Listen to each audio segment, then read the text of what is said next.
Now I can do that to things that are not text as well. So what I'm going to do next is I'm going to duplicate my original copy by dragging it to the new layer button. I'm going to make 2 copies in case I should mess one of them up. And the first thing I'll do is I'm going to use my magic wand tool. I'm going to make sure I've got a new selection set for it. My tolerance reasonable, 25. Then I can add to my selection. So I can use shift or I can click the new layer and add to the selection button until I've got the entire silhouette selected. I don't care about the text because I already did that. So what I'm going to do next is I'm going to use that selection. I'm going to make a new layer underneath.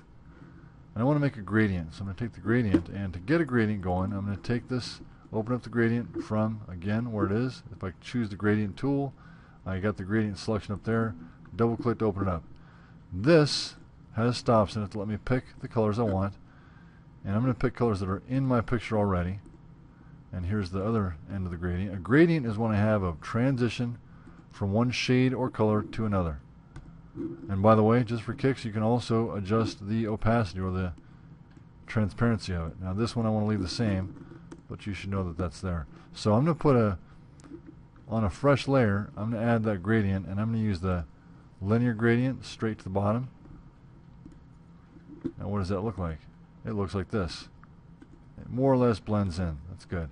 So what I want to do is, using the same selection, I'm going to invert my selection, and I'm going to delete everything else in the picture. Nope, that's not what I'm going to do. Forget that. Now I can apply those effects to things besides text. So what I want to do is I want to create, again, what I have in this example is I create a separate layer where I made the selection, I made a layer mask, and beneath that I put the gradient again. So I want to have this show through as if he's sort of transparent.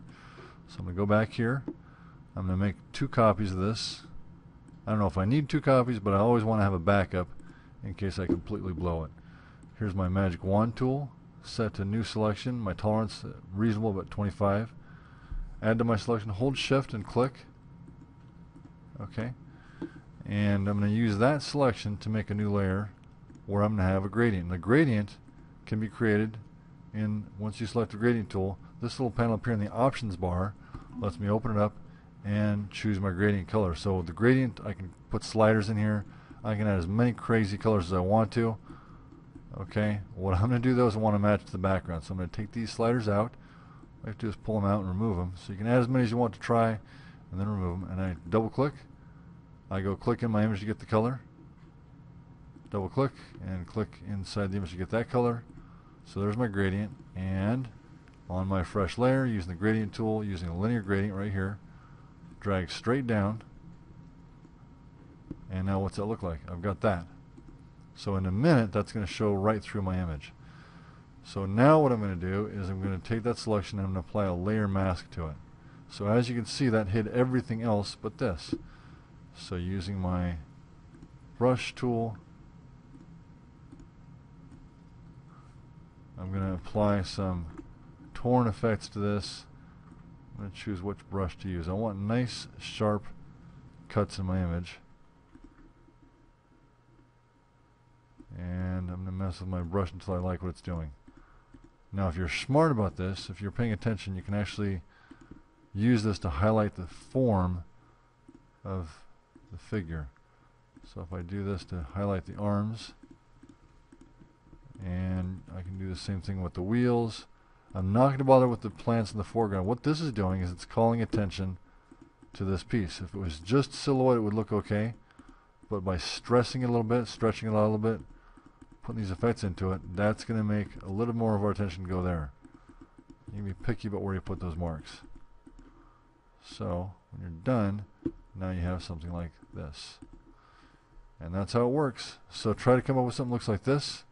The way I got those letters to puff out, by the way, is I used the bevel and emboss. And you just mess around with this until you like what you see. Try stuff out. Don't be afraid to get it wrong. You can always start over again. There you have it. If you're doing this for a print application, you want to make sure that you're maintaining an image resolution and size that's pretty good. So this one is actually on 960 by 854.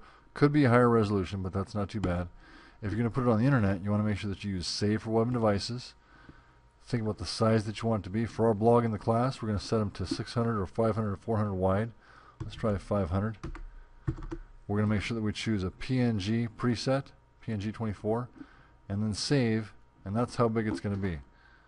Then you upload it to your blog post and write a couple things about it. Thanks.